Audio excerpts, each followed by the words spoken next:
What's up, YouTube? This is Two Raw Forward TV. So one thing that I truly enjoy now in this stage of my YouTube career, which has been going on now for about 11 years uploading, I enjoy destroying Wilt haters. I do it with aplomb and I do it with relish. Now, I'm going to put a link to a stupid fucking article in the pinned comment in the comment section below for you to read, and you'll see what I'm talking about. I've been telling people, many people thought maybe I was exaggerating, but now you can see clearly that there is, when you look at all of the articles that come out, there is a clear anti-Wilt bias when it comes to these new age writers. I don't exactly know what it is. I do notice that a lot of young people today don't really have a lot of respect for the center position. They see it as a skillless position. Also, anybody that's a threat to their king from a statistical standpoint has to be, uh, literally, literally annihilated. And unfortunately, there are some of us still around who can challenge this bullshit. Now, the first thing that you'll notice if you read it, right? The dumb fuck says that Wilt won 2 championships, one with the Warriors and one with the Lakers. That right there tells you he don't know a fucking thing he's talking about. Wilt Chamberlain never won a championship with the Warriors. He probably couldn't even tell you what the name of the team was when Wilt played. He couldn't tell you because he don't know. Wilt won a championship with the Philadelphia 76ers in 1967 and the Lakers in 1972. Wilt played with the Warriors earlier in his career. It's a team that drafted him. At that time, they were called the Philadelphia Warriors.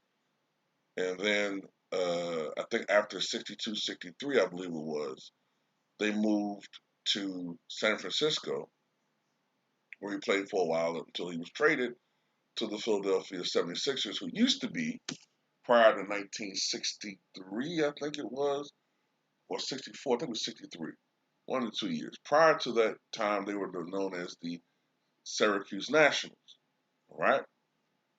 So anyway, he talks about how supposedly in an interview back in 1971, maybe early 72, uh, Bill Russell, who by that time had been retired for a couple of years, Bill Russell was being interviewed by Dick Cavett, great interviewer. Loved the name drop though, but a great interviewer. And they say that Bill Russell called Wilt, quote, a slow learner. Now, I didn't get that from the context of Bill's quote. I think he was talking about the Lakers. Okay, the Lakers. Now, Wilt was playing or mimicking the Bill Russell style, which makes sense because of the fact that the coach at the time was Bill Sharman, a former Boston Celtic.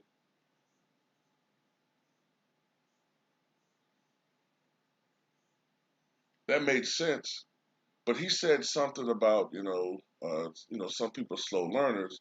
He's probably talking about the Lakers organization. For many years, the Lakers had a strategy where they felt that their 2 stars, Elgin Baylor and Jerry West, could just outscore and combined it could lead their teams to victory against the Boston Celtics. Unfortunately, the Lakers had a weakness, and that was the center position. They did not have a good center. As a consequence, every time that the Lakers pre-Wilt would go to the finals against the Boston Celtics, Bill Russell had a field day. Those were the finals when Bill Russell was putting up big numbers. Those were the finals when he might have been averaging 25 points and 24 rebounds or something like that. Those were the series where he would have a game like 30 points and 40 rebounds because they didn't have a center of that quality until Wilt Chamberlain. Also, it's also now commonly believed that Bill Russell feigned a friendship with Wilt Chamberlain for strategic purposes. While Wilt thought they were actually really good friends, but Russell did that because he know that Wilt's personality is sort of, he wasn't as vicious mentally as Bill Russell was. Bill was a killer. Wilt was very competitive, but he wasn't a killer. And as a consequence of that, Wilt sometimes held back when he was going up against Bill Russell. That's why Bill Russell, after the very last game that he played, went on radio and and I mean, he absolutely eviscerated Wilt Chamberlain. And it hurt Wilt because Wilt said, wait a minute, we're friends. Why are you talking to me like this all of a sudden? Because now Bill Russell don't give a fuck. He's retired. And that's the main reason why Bill Russell and Wilt Chamberlain did not talk for a quarter of a century until you started seeing them talk in those interviews in the mid 90s with Ahmad Rashad and other people. That's the first time they started. That's the first time they ever sat down and talked with each other in an interview. That's how long that grudge had lasted. But yeah, this is bullshit. Wilt had already been modifying his game for years. When he went to the Sixers, he stopped being a primary scorer, became an all-around player, playing defense, some scoring, playmaking, and by that time, when he was with the Lakers, he was playing the Bill Russell role, and in my opinion, playing it better. Okay, uh, Bill was a guy that never shot better than 40. I think 46% in a season, 44% for his career. I think in his Lakers years, I think Chamberlain was like a 58% field goal shooter, 60% field goal shooter. And by the last couple of years, he was shooting 64%, 72%.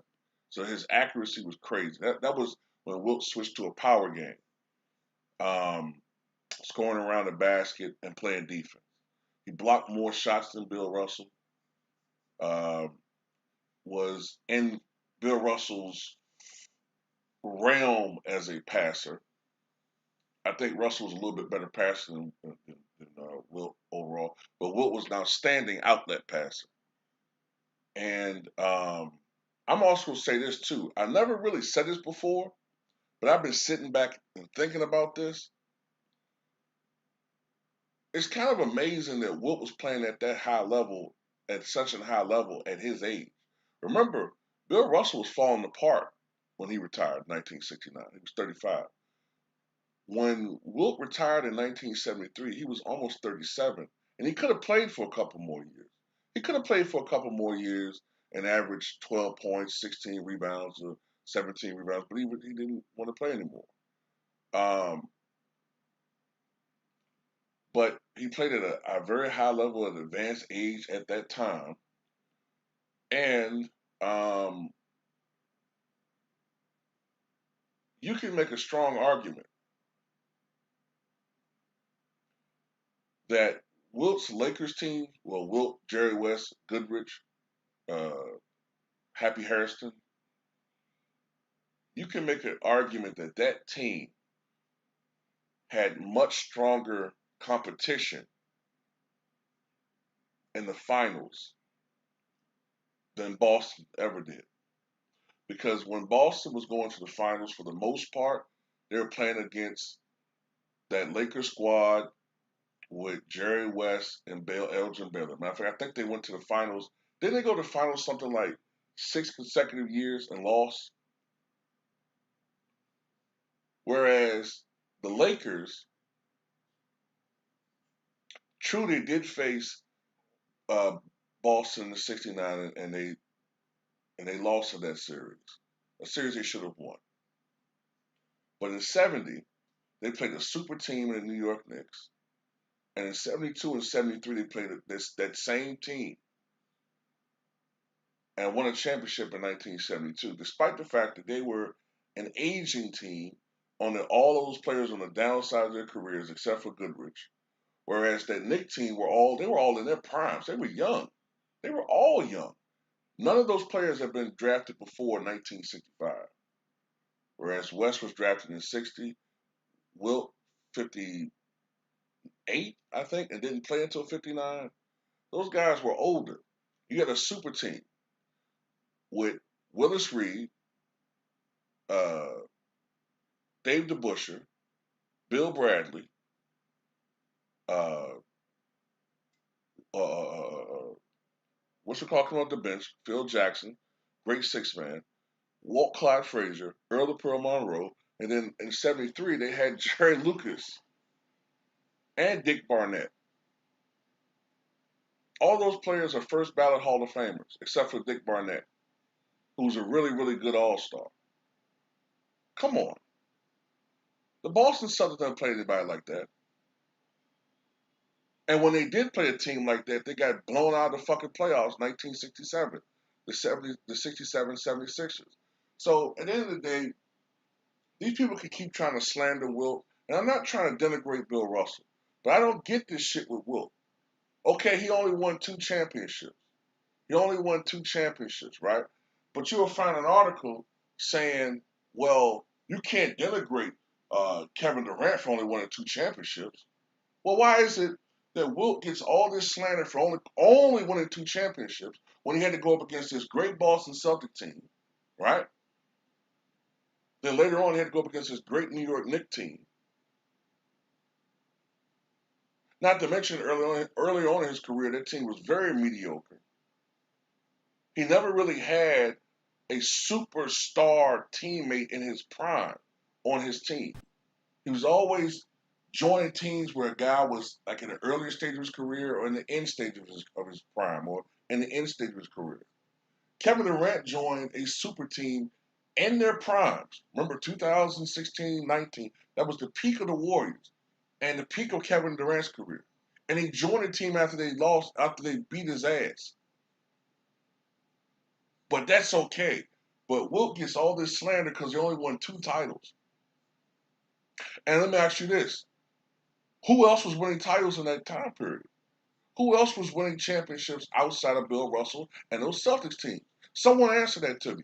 Talk to me. Who else was winning championships during that time period? Wilt at least managed 2. How many did Oscar win? 1. How many did Jerry West win? 1. How many finals did they go to? Numerous. Elgin Baylor and Jerry West. 9, 8. Elgin never won a finals. Nobody gives a fuck. But Wilt, oh man, how could he? Well, what's wrong? Why he? Who? What? It makes no sense to me, man.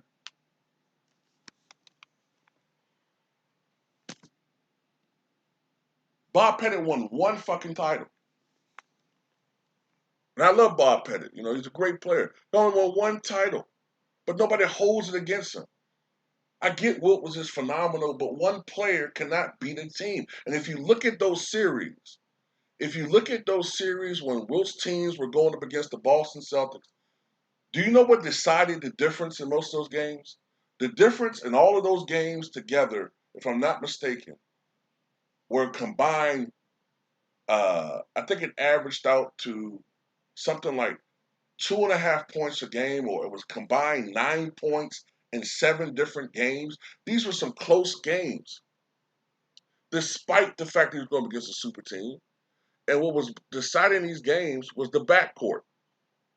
The backcourt of the Boston Celtics consisted of Bob Cousy, who could give you 20 points a game, Bill Sharman can give you 20 points a game, or it was Bob Cousy and Sam Jones, who could give you 24, 25 points a game. One of those series, Sam Jones averaged like almost 30 points a game. Do you know who Bill Russell had in his backcourt? Guy Rogers, a great pass first point guard, couldn't score. You know who else was in his backcourt? Paul Arizin, a great player in the early 50s. But in the 1960s, he was a guy that could get you maybe 16, 17 points, maybe 15. Tom Gola, another relic from the 50s. Don't fucking mess with me, man.